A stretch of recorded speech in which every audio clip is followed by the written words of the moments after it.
I ora te tuatara ka patu ki waho. A problem is solved by continuing to find solutions. This whakatauki refers to the need for creative thinking, adaptability, and perseverance. In order to solve a problem, it helps to have these attributes and skills. I'm delighted to introduce to you all Dr. Matt Zakreski and to thank him immensely for giving his time to our sector as we look to broaden and deepen our understandings around social and emotional support of gifted learners. Dr. Matt comes from New Jersey, United States, and is currently living in our past yesterday. He's a clinical psychologist, has a passion for neurodiversity, and is the co-founder and lead clinician at the Neurodiversity Collective. He's increasingly sought after to attend conferences of all kinds, and in fact, has another one straight after this today, or tonight for him, or last night for him, crazy. Dr. Matt is great to follow on Facebook and Twitter, and has some excellent articles around the intellectual domain of giftedness and the brain.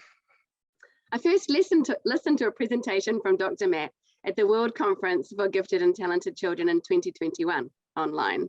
I found him extremely relatable, personable, and really enjoyed his presentation style, which I think you will too.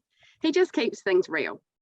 Since then, I think he's probably feeling that I've been stalking him as I've attended numerous workshops at strange times, well, compared to New Zealand time anyway, just to get a real feel for his delivery and because I was genuinely interested. So thank you, Dr. Matt. No mai, haere mai. Welcome to virtual Aotearoa New Zealand. We look forward to hearing what you've prepared to share with us this morning. Well, I mean, Deb, if I have to be stalked by anybody, I'm glad it's you.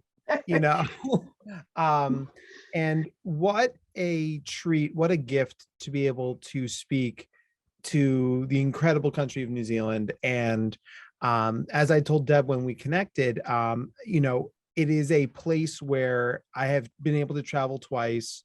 I felt an immediate affinity for the people, for the culture, for the natural beauty. I mean, you know, being from New Jersey here in the States, I am rarely speechless. But when we entered Milford Sound for the first time, my jaw dropped open, and it took me a solid hour to hinge it back up.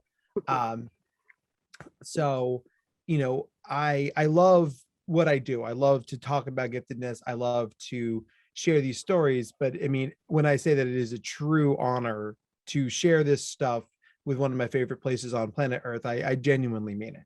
So thank you guys for having me. And I hope I justify Deb's faith in me. All the hours you've spent watching me, time you can't get back. So, so what I'm going to do is I'm going to share my screen, and there we go. All right.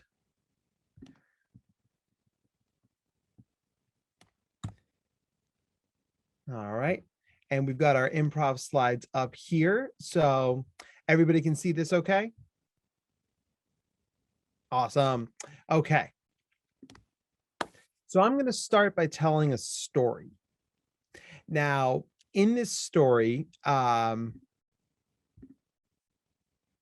there we go. So in this story, I'm at a camp for gifted kids.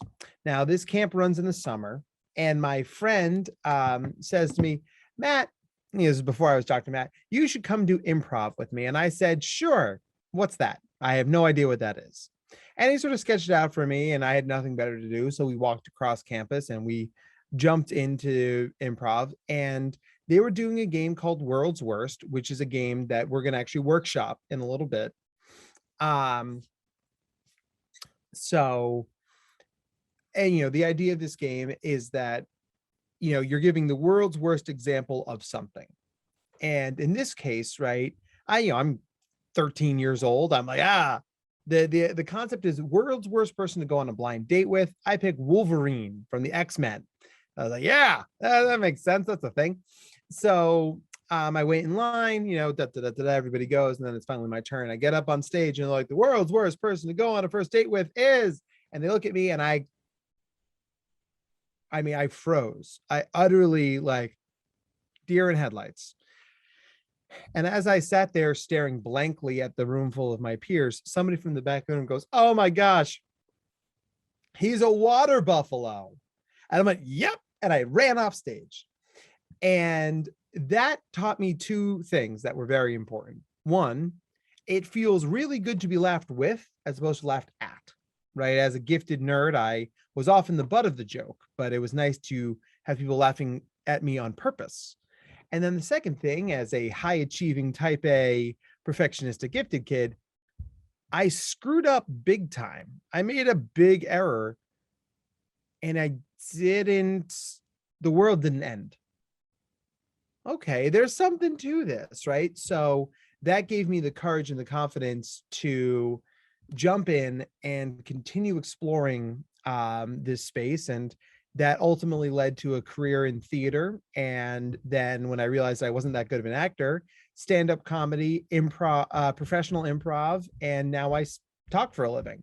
So, that's where this whole thing started. Now, fast forward many years later, I'm in my first year of graduate school and I'm working at a school for twice exceptional kids outside of Philadelphia here in the States. And we have and I'm using improv games as a social skills exercise. And we had a kid, I'll call him Johnny. Now, Johnny, very sweet kid, good, just a delightful kid. But Johnny is what we would call here in the States a close talker. So, imagine if every conversation was like this. I mean, that's just way too close, right? And it's violating ideas of personal space. And, and we had tried very hard to give Johnny that feedback. And like many 16-year-old boys, Johnny was not having it from us. So we're doing a game called Park Bench, which we're going to workshop in a little bit. And in this game, right, the idea is to say something that would get a stranger to move. And Johnny waits his turn, and then he delivers his line about this far from the person's face, and the girl gets up and runs away.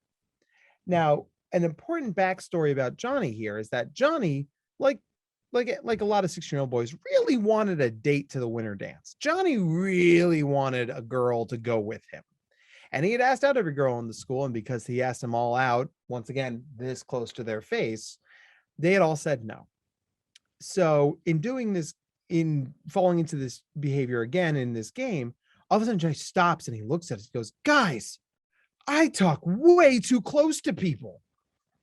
And we all went, "What? This is brand new information. Oh my goodness. Right. But he had to learn it himself. And then we got to talk about it. Right. So then Johnny got to work with me individually and we talked about differences of talking. Right. And would you believe it? He got better at having an appropriate social distance. And then he ended up asking a girl to the dance and she said yes, because he didn't do it inside her nose, right? He did it from an appropriate distance away. So that showed me that there's something to this, right? There's actually a methodology behind this. So those two stories ultimately form this presentation and we're going to walk through it together. So what is improv? Improv, or impro, is shorthand for improvisational theater. Most of what is performed is unplanned and unscripted. So the creation occurs spontaneously from the actors with some help from the audience. And as a practice, it actually goes all the way back to Italy in the 4th century BCE. But the modern roots are in Chicago in the US and Toronto in Canada. So the famous Second City Improv Troupe and Keith Johnstone's Theater Sports, which started in Toronto. A lot of what we're going to do today is talk about the theater sports style of improv. So when I started looking into this, I thought, well, look how cool I am. I'm creating a brand new thing. Nobody is doing this thing.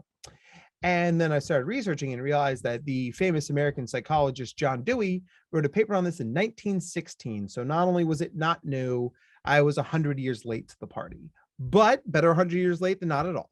So that's where I come in, and we've adapted this to the gifted world, and I'm going to share this with you, and you'll get these slides afterwards. And I want to empower you guys as people who are gifted, who care about gifted people in schools and therapy in the community. This speaks to who we are as gifted people, as individuals who have different brains. And I think the skills that are power that are shown in improv are really going to help us level up socially and emotionally. So why is improv good for neurodiverse individuals? It's highly verbal, so it plays to many kids' strengths in the verbal sphere. It speaks to creativity. Now, there's a lot of different kinds of creativity. That's actually a whole other talk I give. But, you know, kids who are like, oh, creativity is only art or painting or music. This is a different kind of creativity that leverages TV, video games, comic books, regular books, right? So it, you know, it brought in cultural stories, right? It's fast paced and it has no time limit. So you can play improv for 5 minutes or 5 hours. There's a firm external structure, but lots of space for creativity. And that becomes important because we can give our kids guidelines and then let them color in the lines. It's self-created and self-directed, and it's a natural practice for executive functioning skills. And one of the things we know about gifted individuals is they tend to struggle with executive functioning. What is executive functioning? Thank you for asking. So executive functioning asks the question, can you self-regulate? Many of us struggle with this. You know, the biggest thing to think about when it comes to executive functioning is inhibiting behavior. I want to do a thing. I need to know if I can do that thing, right? The classic example, teacher asks a question in class, what is the capital of New Zealand? And before she's even done saying the question, it's yelling out the answer, right? So we need to inhibit the behavior. We need to only do it when it's appropriate to do it. It's also making plans, following through on those plans and staying focused on those plans. The ability to read the room, right? If everybody else is working hard and focusing, now is really not the time to goof off. It's about time management, following through, and listening to others. And the fact is that learning these skills is hard, right? Because I can't really see y'all's faces. You know, I don't know if anybody out there is wearing glasses, but like I often joke, you need your glasses to find your glasses, right? Like, how do you find your glasses without your glasses? You need executive functioning to build executive functioning skills. So what we want to do is we want to create environments that are naturally facilitating for the development of these skills by making things that kids actually want to do. What ends up happening, right, is if you have Sally and Sally is struggling in science class, and we're like, well, Sally, you need to focus, and Sally, you need to take better notes, and Sally, you need to ask for help. She already doesn't want to be there. She's already struggling. Asking her to do a difficult thing on top of something that's struggling, it's just making it harder. But if Sally's a brilliant artist, telling Sally, hey, I want you to practice these skills in a time and space where you feel better, well, then we're giving her a chance to succeed. And that's what we want to do. So the idea here is we're going to create an environment that's fun. And as our kids have fun, they're going to practice these skills and learn them to do them better. Everybody wins. So I'm a brain nerd, if in case that's not abundantly clear.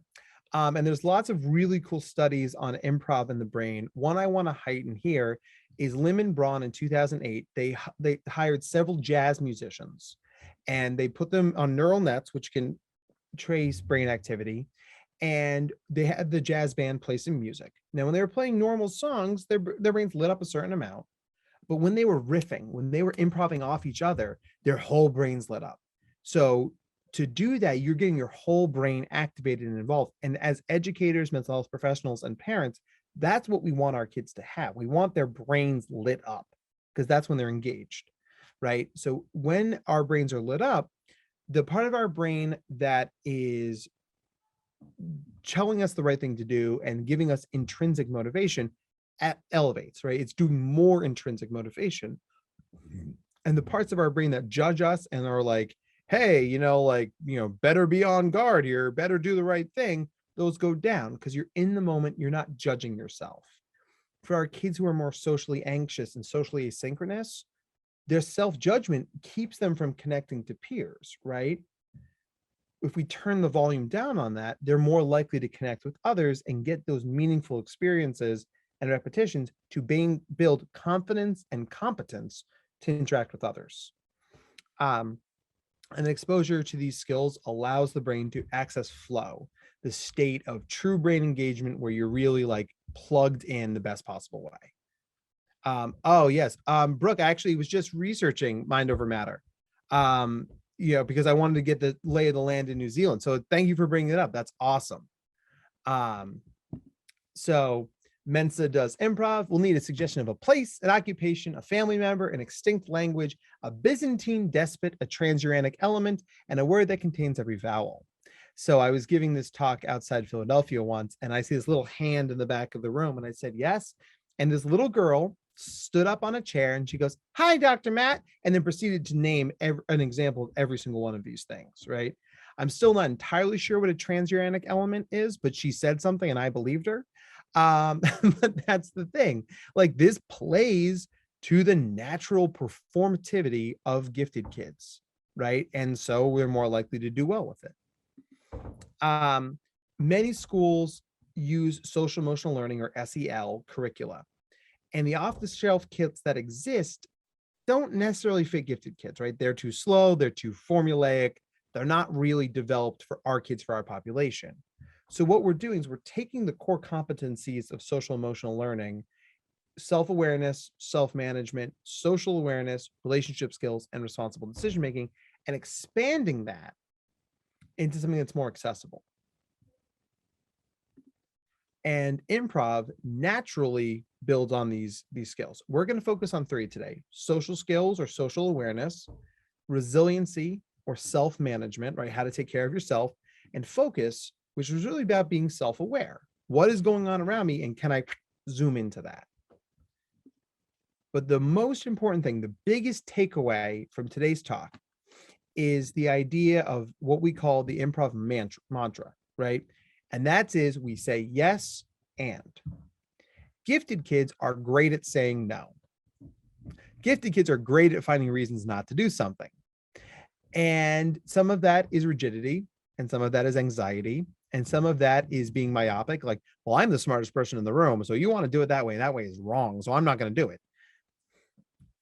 What we want to do is we want to create an environment where the rules explicitly state you have to say yes. You have to say yes and then add something, right? So if you look at this cartoon, yes, but slam, fall off a cliff, right?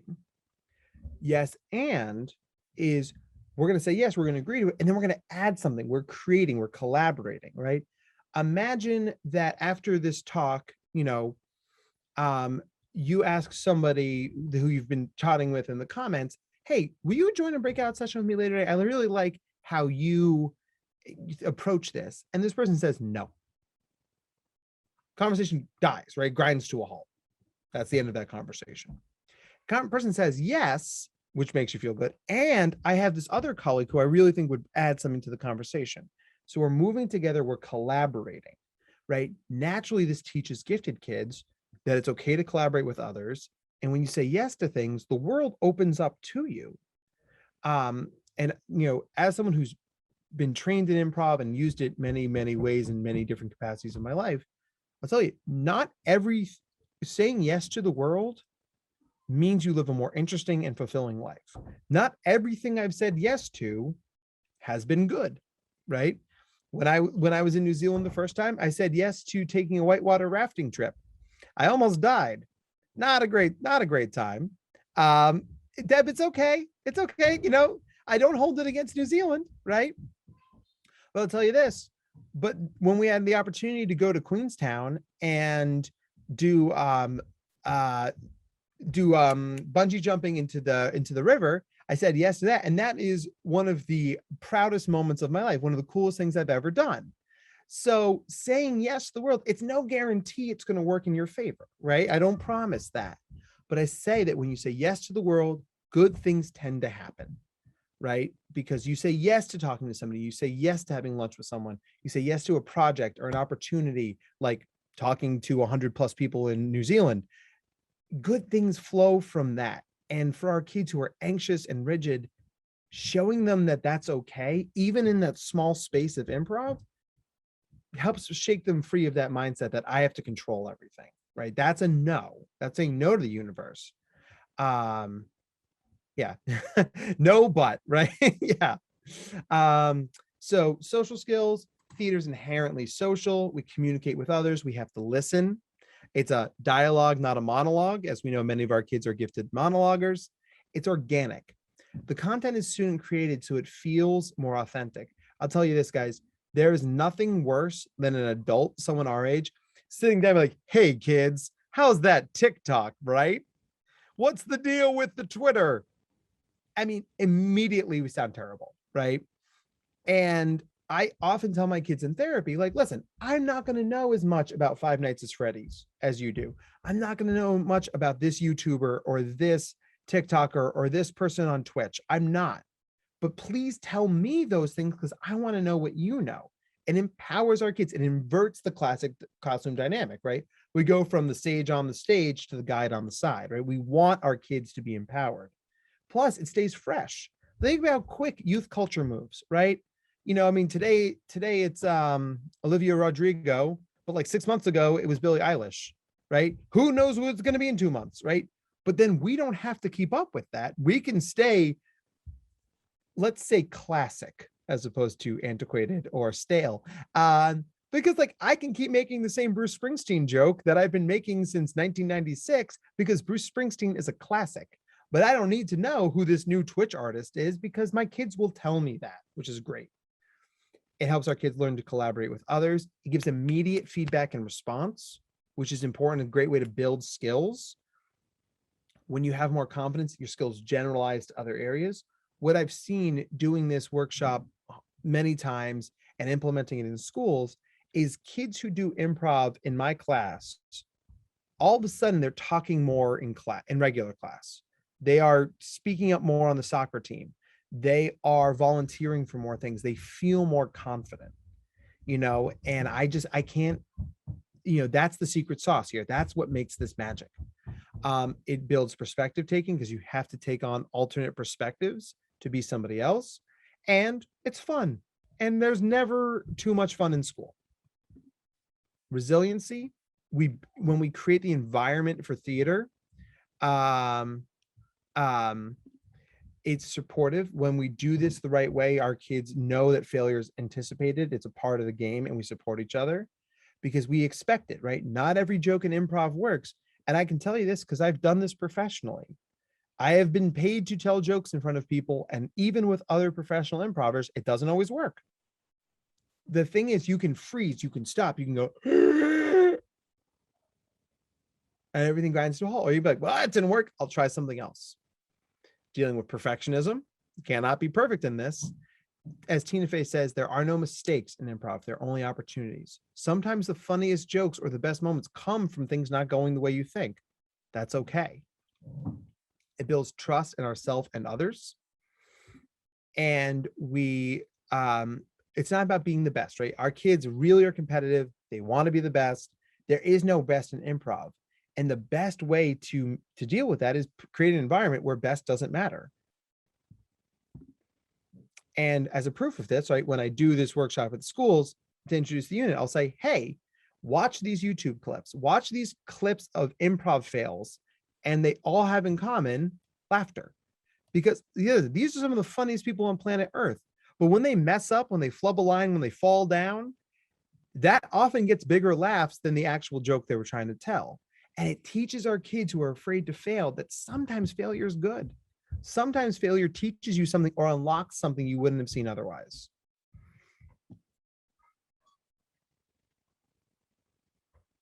Awesome. Oh, and that we see, and like when you motivate those reluctant learners, you become that go-to person, right? They know it's safe to open up around you. So think about how the rising tide lifts all boats, right? They feel more open, they participate more in class, they share more with you, they deepen that connection to you and thus to school, right? And then it shows that this is a trusted adult. This is a person who gets it. This is a person who gets me, and I'm weird. My brain isn't like every other brain, but this person actually gets it. That's honestly, at the end of the day, that's what our kids want to feel. And this environment can create that. And then focus, self-arrangement, fast-paced, very kid-friendly, very gifted kid-friendly, but you need to slow your brain down to do the exercise. So it's fast and slow, constantly shifting. So you have to pay attention. And the cool thing about this is that the rules are both implicit and explicit. generally speaking, gifted kids do a good job with explicit rules, things I made very clear. They don't do such a great job with implicit rules that like you have to sort of figure out. But in this, we're making everything explicit. When I workshop park bench, you'll see what explicit rules means. Taking clues from others, social, emotional, verbal, right? If you're being queued up for a scene and it's like, wait, what am I supposed to do? My cast members can help me with that. And a really cool way to practice not being in the scene. A lot of our kids deal with their anxiety and they're feeling like they don't fit in by dominating, by monologuing, by sucking up all the air in the room. Improv, because you're not always on stage, it's a great way to practice not being on stage. What does that feel like? What are the skills I need to succeed when the spotlight's not on me? Just like we need skills to succeed when the spotlight is on us. It's a great quote here from Stephen Colbert. Life is the greatest improvisation of all. No script, no idea what's going to happen, with people and places you've never seen before, and you've no control, right? So the idea here is that since I can't control it, I might as well release that and say yes. And if you're lucky, you find people who say yes back. It's a really powerful way to see the world. Lots of examples of this in popular culture. Big Bang Theory, New Girl, Always Sunny. Shouts to Flight of the Conchords, of course, one of my all-time favorite shows. Some really brilliantly trained improvers there. This is Spinal Tap, Anything by Christopher Guest, Saturday Night Live, and of course, Whose Line Is It Anyway, right? And another cool thing that I get to do when I introduce this unit, right, is I go home and watch Whose Line. It exists on multiple online platforms, right? You can see it on CW Seed, on Netflix, on Hulu, whatever kids, subscribe to. But it's just like, you want to watch the best people in the world do a thing? Watch these people and then come back tomorrow and tell me what you saw, right? So the kid's like, I get to watch TV for homework? I'm like, yeah, you do. Yeah, you do, right? How cool am I? So, oh my gosh. Yeah. Tracy, while I am personally terrified of clowns, the clown commandment, be a failure and enjoy it, is one of the is a cousin to this idea.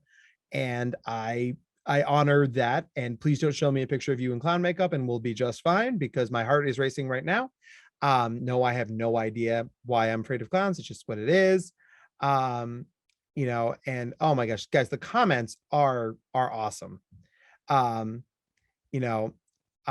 Ooh, okay, Red Nose Clown is better than Circus Clown, at least. Well, let's change the subject before I have a panic attack. So about halfway through our time, hopefully I've convinced you that this is a thing you want to do.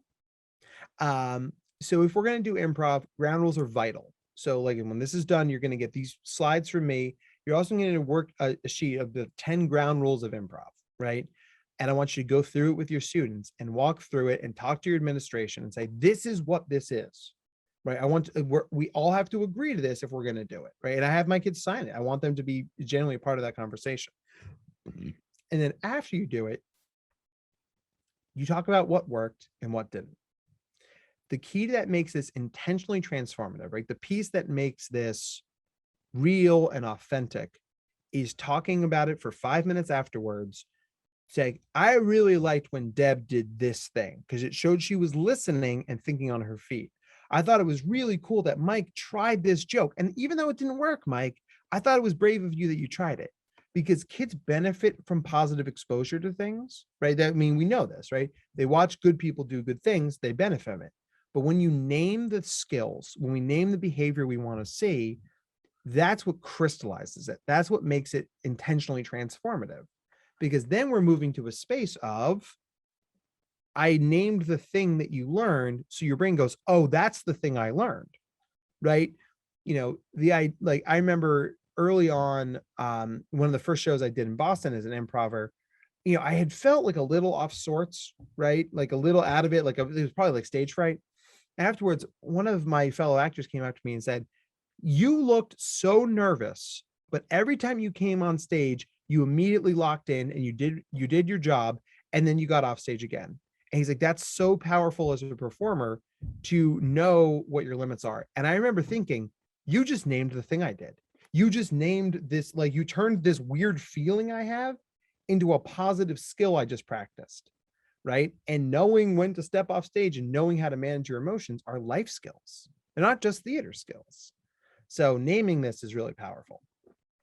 So here are the rules that are going to show up on that document. We always listen first. We agree and add, right? Yes, and we work as a team. Don't block others. Always focus on the relationship between the characters. Otherwise, it's just a bunch of people just shouting, and that's not helpful. Initiation, bring a thing to do, right? A lot of times kids are like, why won't anybody be friends with me? It's like, well, you just sort of hang out in the periphery of their group. You don't come in with a thing to say, or hey guys, let's have lunch, or hey guys, let's go play rugby, right? Like, let's do a thing, right? Have a point of view, an opinion, and an intention. Always stay in character. Don't ask too many questions and make active choices. Come with something to do and be willing to do those things, right? And if I took the word improv and I just crossed it out, these are pretty good rules for life. The cool thing is that while our kids might not be receptive to be like, hey, here are 10 rules for your life, Sally. Sally's probably gonna be like, okay, boomer. No, thank you. Right. But you getting to practice those in a space allows for that to work. So that's really cool. And then if you're creating the space for improv, you want to have people sit so they can see the stage. Many games in improv basically just need 2 chairs and that's it. But if you're going to do games with props, have them beforehand. One of the teachers I work with who does this all the time, she does prop day. So she just has the kids pull one thing out of their bags and put them in a box. And those are the props for the day. So she doesn't even know what the props are going to be. And that's improv, right? You're flying on the seat of your pants, right? She's braver than me. That's for sure. I have my little box of improv props that I bring. So, all right.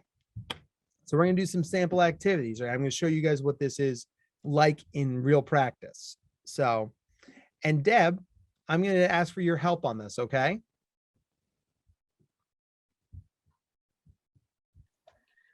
Okay. All right. So Deb, we're gonna model a game called Park Bench. Now, the idea of this game is that we are going to assume that we don't know each other and that you are sitting in a park, right? And you're sitting on a bench and you're minding your own business. And I'm a stranger and I come up and I sit next to you and I have one line to say something that would have a stranger move. So it's sort of social skills in reverse, right? Like I'm going to try and do something that is weird, off-putting, creepy, encourages you to leave the bench one way or the other. That's what I'm going to try and do. Now, on the other side of this, right, you are going to react in real time. Like if your natural personality is, that's an interesting thing to say, I'd like to know more, then stay on the bench. If you're like, who is this strange American and why is he yelling at me? Then you'd leave. And that, or, you'd call the police and I would leave. But, but that's how the game works. Does that sound okay? It sounds fine. Great. Few ground rules. Like we said, we're going to make the rules explicit, guys. We don't want to not say this and then have our kids violate these rules. And then we have to yell at them for breaking a rule we didn't know. So I can't touch you, which is pretty easy because I'm 12,000 miles away. I can't kick you. I can't lick you. I had to make that rule explicit because I had a kid who licked other kids once. And he's like, Dr. Matt, touching implies that you're using the tactile sensors on your fingers or toes, not with your tongue. And I said, I'm pretty sure that was implied, but I will make the rule that you cannot lick people. So liking these rules. Good. Right? Yep. No hitting, no kicking, no biting. And then the other thing, and this is important, is we're not going to be cruel because cruel isn't funny. Cruel is just cruel. So and I'll say to my kids, I'm like, listen, I know you could walk up to me and make fun of my beard or my gut, or you could make fun of Sally's braces or Tommy's scar or whatever, right?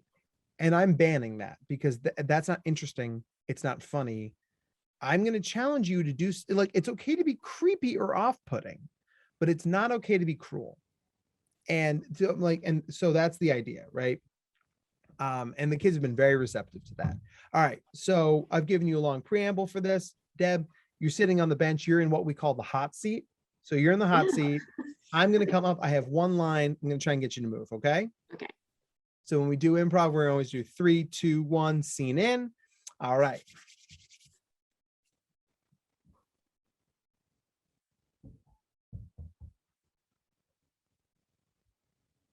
So isn't New Zealand like a state in Australia? Wow, what makes you think that? So if my very American jingoistic sentence wouldn't get, Deb's like, I'm going to have a conversation with you about this. You're Sure am. incorrect, American. That didn't get her to move, right? So what would happen is Deb's going to stay in the hot seat and then the next person would go. And what's happened, right, is we just modeled failure. I came up with a clever idea. It didn't work, right? Deb's still in the seat. Now, your kid is probably going to be upset by this. Your kid is probably going to be like, oh, I suck at this. No, everybody, like, watch, 8 people are going to do this and most of them will screw up. That's okay, right? We got to be creative. So I'll go again.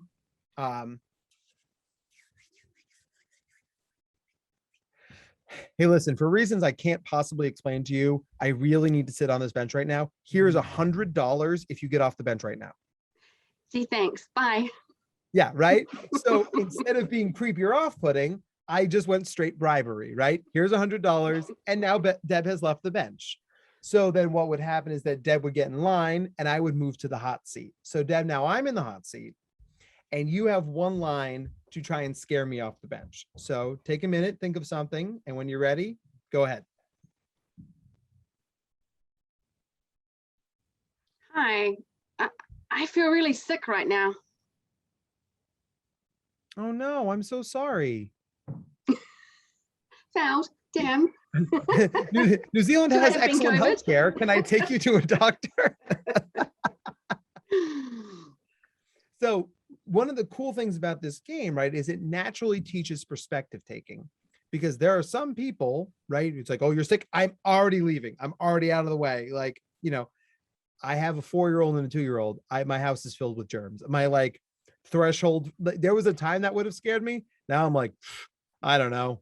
I've been sick since, how old are my kids? 5 years now. So it's a great idea. Just didn't land with me. That's okay. You now know that for next time. So Deb, try one more line.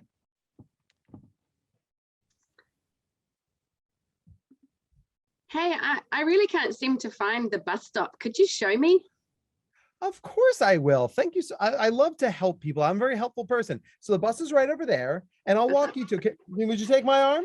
Right. And then we're like, walking through the park, right? We've both left. Right. Because I have to dispel all these American cliches, right? Like I have to actually be helpful and know stuff. So that would work, right? Once again, playing to a kindness, right? Playing to something you know about me. And Ashley raises the question, why would I feel really sick right now, put someone off? What's implied? Great question. Some people's brains are naturally going to take that to a place of COVID, or you drank too much last night, you're about to throw up, or you just came back from African safari and you've got some weird mosquito-borne illness and they probably shouldn't let you back into New Zealand, but here you are, right? So your brains can fill in the rest of the story and make it very dramatic. Or it's, I don't feel so good right now. Oh man, that sucks. Here's a cup of tea, right? So it's different for everybody. And then you, as a person delivering the line, if it doesn't land for the person on the bench, but you look at the people in the audience and like, okay, those people got grossed out, I'm going to remember that, right? Do you guys remember what I revealed about myself, what I'm most scared of?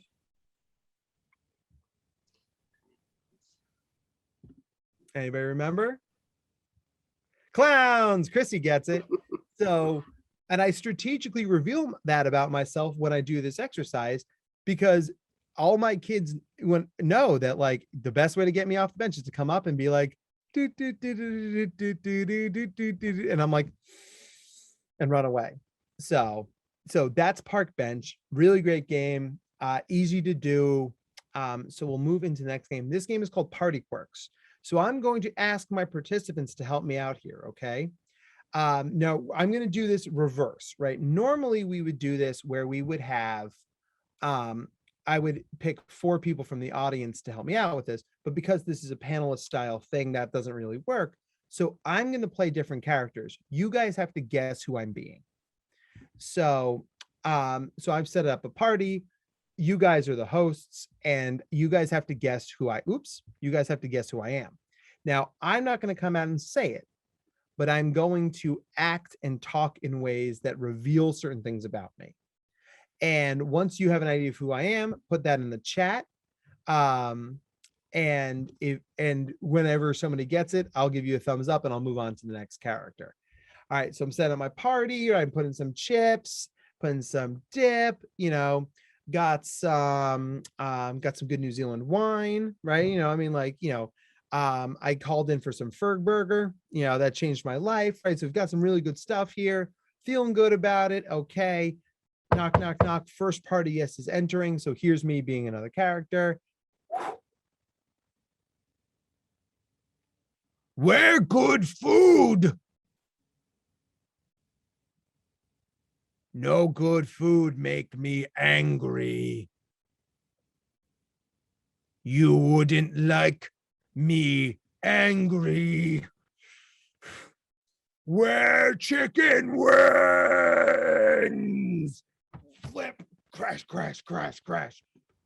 All right, lots of guesses. My fiance.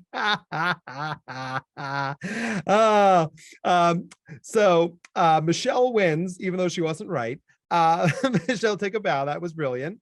Yes, Hulk. And I want to point out, Cookie Monster, Neanderthal, the Grouch. Those are all good guesses, right? The voice I was using, the physicality I brought to it, points you in that direction. As more information is revealed, it takes you to like, oh, okay, it could have been all of these things, but it ended up being this thing, right? So I was the Hulk. Hulk smashed because he didn't get his chicken wings. Always bring chicken wings if the Hulk's coming to your party is a very important thing. Hulk isn't that big. Well, I was sort of transitioning from Bruce Banner to Hulk, right? I was trying to like meet it halfway. And all right, so next character.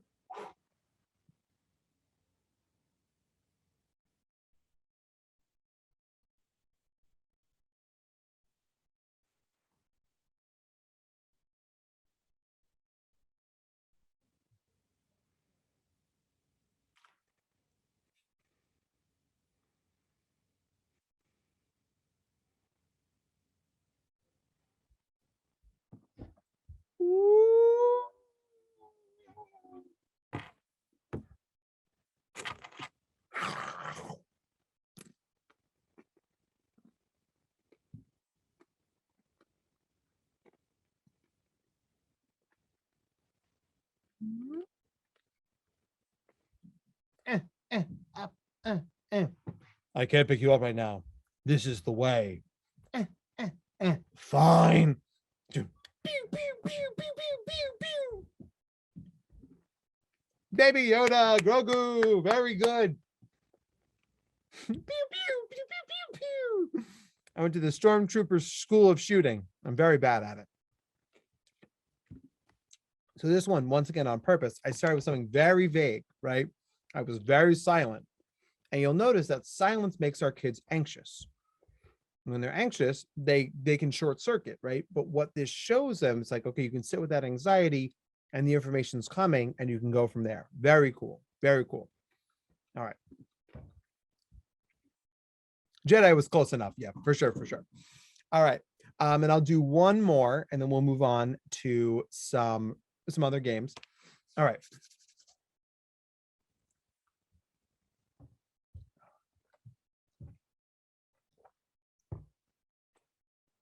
Like, wow, what a terrific party this is. It's terrific. Wow. I really like your decor, and your food that you've brought to the party is really fantastic. I, as an actor, find this kind of care in presentation very appealing to me. This actor, this very famous actor. Now, not everyone is familiar with my roles, which is a shame because of my talent as an actor. But many of you know me from my desire for more cowbell. So if you are in a situation to have more cowbell, you can think of me. And let's say lots of guesses. Wow, you've got to have more cowbell. So Christopher Walken, one of my favorite characters to do. Um, you know, and he's got someone with very particular voice, very particular physicality. Now, the interesting thing with this one, right, is that this one kids either get immediately or not at all. So then you've got to figure out, while staying in character, how to reveal more information about things your kids might understand. They're not going to understand my early Saturday Night Live appearances, but perhaps there are some more modern things I've done, perhaps Hairspray Live, for instance, that they would be more familiar with. He does. Well, I mean, he kind of sounds like that. It's my interpretation of his voice. But so it's the sort of thing. You could be Arnold Schwarzenegger, you could be Harry Potter, you could be the Prime Minister of New Zealand, you could be Bugs Bunny. I mean, there's no shortage of characters to be. Catch Me If You Can, classic movie, right? So it's the idea, like, that's Party Quirks. You're using the stuff that Michelle Garcia Winner talks about in her Social Detective, leveraging gifted kids' natural ability to solve problems and look for information towards being a more cogent and competent social person, right? Every time we have social interactions, people give us information and how they talk, how they walk, how they move, and if we empower our kids to use that information to help them socially, they feel more competent, and then they end up being more confident. It's a win-win. So freeze, just in the interest of time, we will move past this one. Short version is you're doing a scene and the proctor yells freeze, both actors stop moving. You replace actor A with somebody who has to take the same physical motion, but then when they start the scene again, it's a different scene.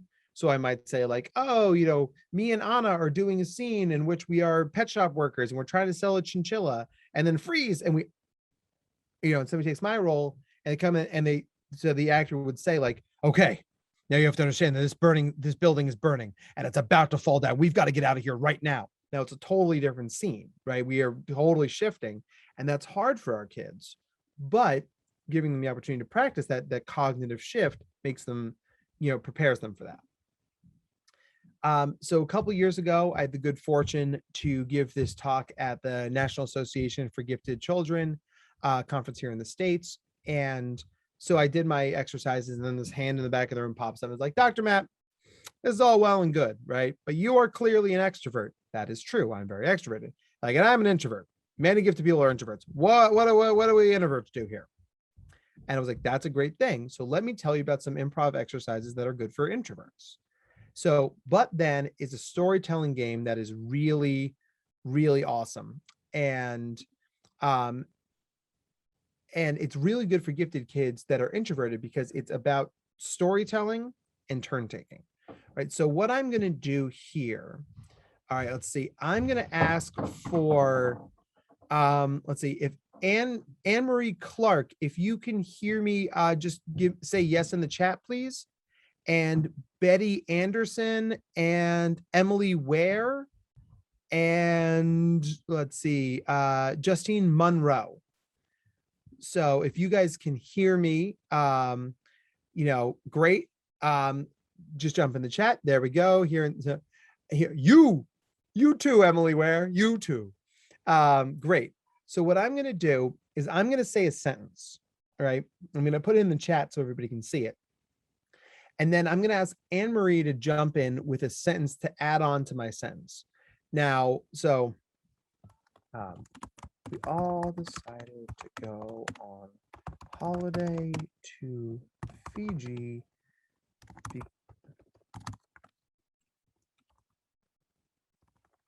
All right, so that's my sentence. We all decided to go on holiday to Fiji because Dr. Matt was paying. And then what we're going to do is I'm going to ask Anne-Marie, so you're going to add a sentence to that starting with the word then. So then, and you go ahead and add a sentence to that. Just go ahead and put it in the chat.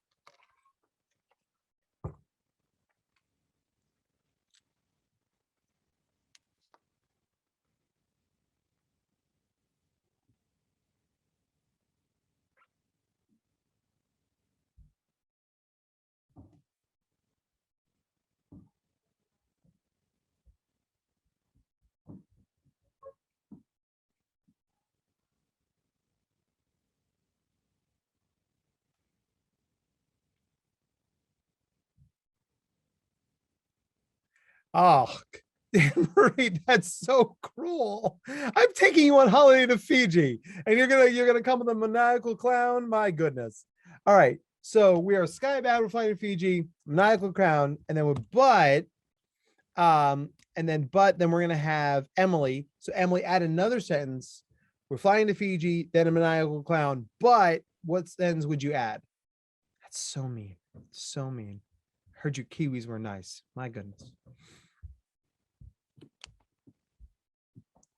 Oh, I'm sorry. So Anne Marie's sentence says, then as we were skybound, a grumpy and maniacal clown stood up and started swaggering down the passageway of the plane. Here, I'll put it in there. There you go. So that's from Anne Marie. And then we're gonna have Emily Ware. But the dissolves when he gets wet after a passenger spills his water. All right, so that's a great addition. So the clown has now dissolved. Then, no problem, Emery. Then, and we're gonna have Betty. Betty, then what happened? Add one more sentence for me, Betty.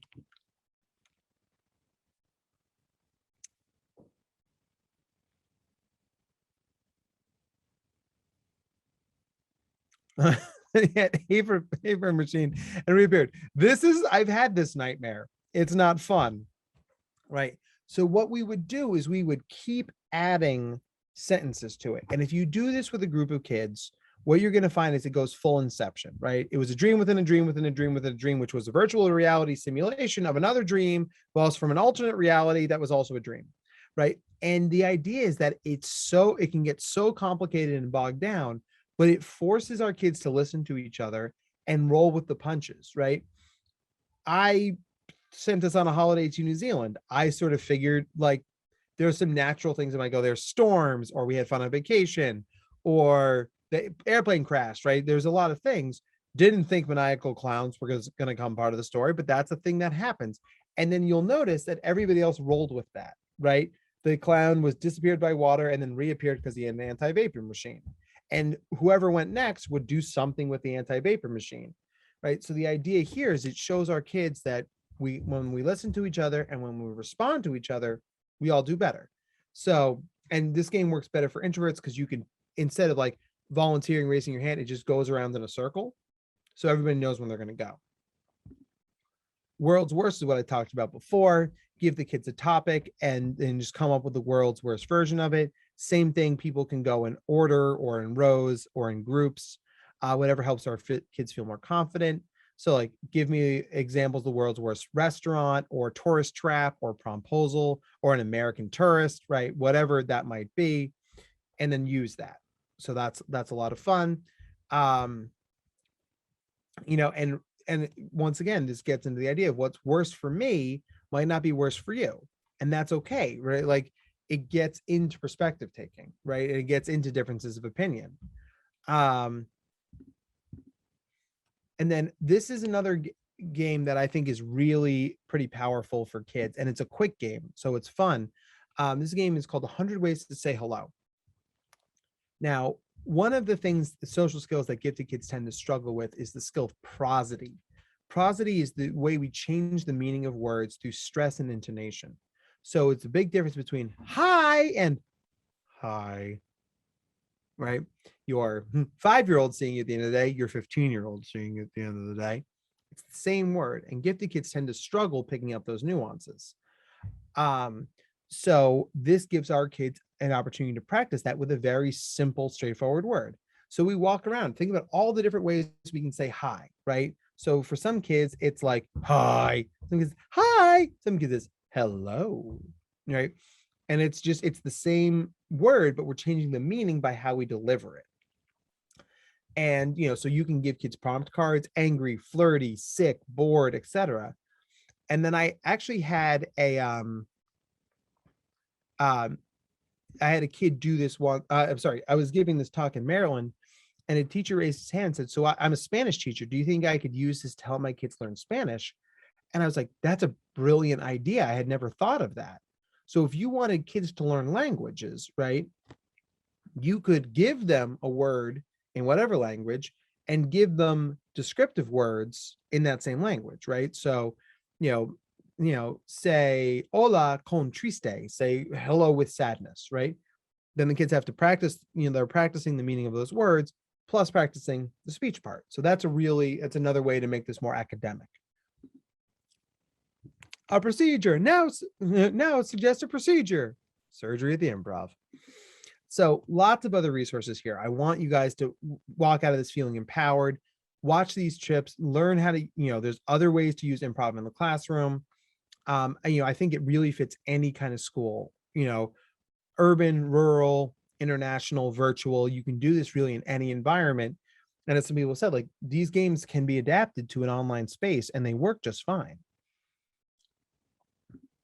And here is my contact information. I want to save a little time for questions. So as always, I went over and didn't get as much time as I would have liked.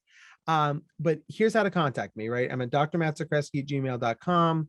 We're on Facebook. Please don't hesitate to reach out to me if this is interesting to you, if you have questions. I would love to help you bring these skills to your students, and because it's a really great way to help gifted people, live their best lives. And that's what I'm here to do. So let's see, do we have any questions? Oh.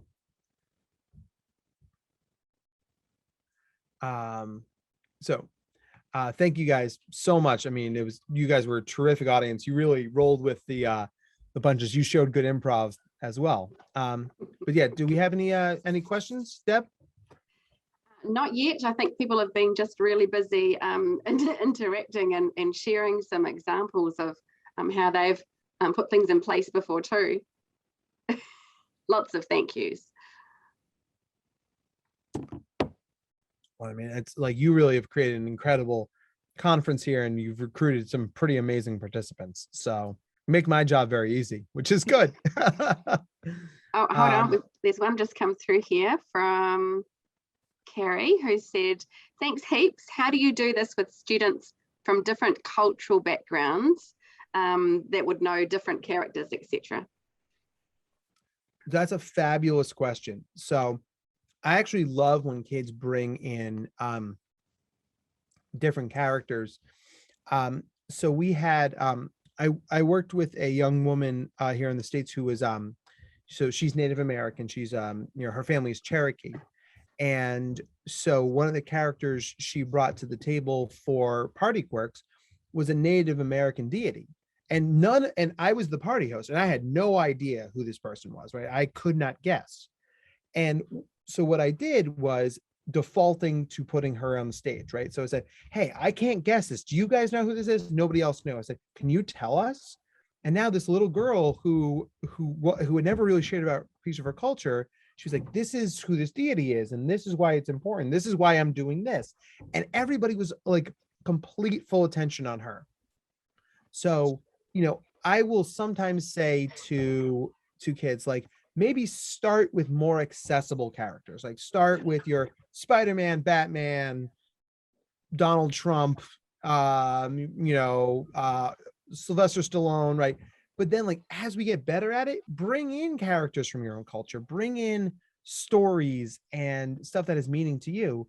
And if we can't figure it out, then you can tell us who it is, right? So there's power to that. I also tell the kids, like, don't do like 6 stormtrooper from the left in episode 4. Like, we get it.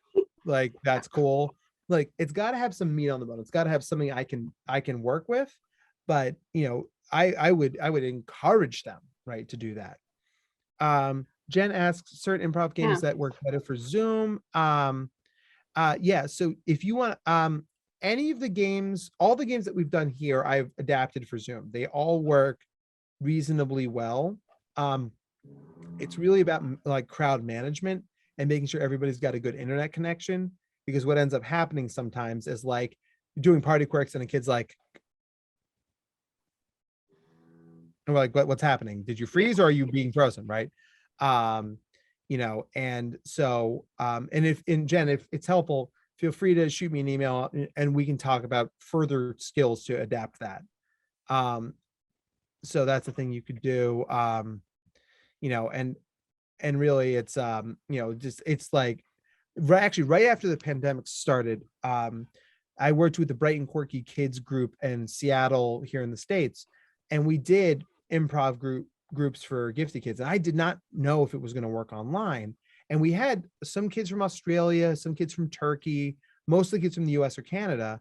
But what we found is that through like I would try to workshop it one way and kids say, hey, Dr. Matt, could we try it this way instead? And remember, we always say yes, right? It's like, oh yeah, oh, that's so much smarter. You guys know the internet better than I do, right? That's great. So like, one of the cool things about this is you might try something and learn a different or new way to do it based on how your kids react to it. And what's cooler than that? So let's see, Carrie asks, how do you manage this well with class sizes over 30? So I would definitely have probably 2 or 3 groups if you can get the staffing for it, just so kids can go more often. That tends to work well. And if you're gonna do a game that involves all 30 people, that's where you go to like But Then or 100 Ways to Say Hello, things that move quickly that everybody can get involved in. You can also do one word sentence, which is a hilarious game. So it's just like have everybody sitting in the room and it's like, all right, first word, the, second word, banana, third word, purple, banana, purple. All right, we got to figure it out, right? And that's a breakout rooms also works, right? So yeah, breaking it into smaller groups is going to keep things more manageable if you've got the staffing to do it. If not, default to games that are quicker and everybody can play. Because the problem with a game like Freeze is that there's only 2-3 actors at a time. So a lot of people are sitting there and waiting, which is fine if you are at an improv crowd, but less maybe so if you're got a classroom. Yeah, so yeah, there's a lot of great suggestions in here. So okay. So that is what I've got. You guys have been unbelievable. So please give yourselves a big, big, big round of applause. What a treat. You guys are wonderful. Please feel free to shoot me a message if you have any questions. I will leave you in the capable hands of this incredible team. Deb, let's do this again sometime. Sounds a plan without the stalking. Matt, just love the whole idea of building confidence in order to empower. But I'm just going to hand over now to Christy, one of the Gifted NEXT facilitators, to just say a few words. Kia ora koutou, kia ora Matt. On behalf of everyone, I would just like to thank you for your incredible ability to connect across a huge distance. Just right away, I knew I was going to love your talk, everything you said about New Zealand. I'm sure you now have well over 100 places to crash next time you're here, and friends all over the country who'd love to show you around. Be careful with that, Christy. I will hop on a plane right now. I know Queenstown and Wanaka very well. I used to be a ski instructor there. So if you ever want to go skiing, let me know. So often as teachers, we are asking our kids to get out of their comfort zone. And what I love about improv is that we're getting out of our comfort zone and modeling some of that vulnerability. So I think it's really powerful. And I've been taking notes. I've got a whole notebook full because this afternoon I'm hosting a breakout room where we'll have a chat. So to everyone who's especially enjoyed this keynote from Dr. Matt, please join us this afternoon. Tanya and I will be hosting a breakout room. We won't have the answers to your questions, but Dr. Matt has graciously offered to respond to questions if we send them to him. So yeah, I'd love if everyone could join me. If you're able to do a quick screen share, Deb, for everyone, we can show Dr. Matt in NZSL. We show our applause like this. So New Zealand Sign Language applause, round of applause for Matt. Thank you very much.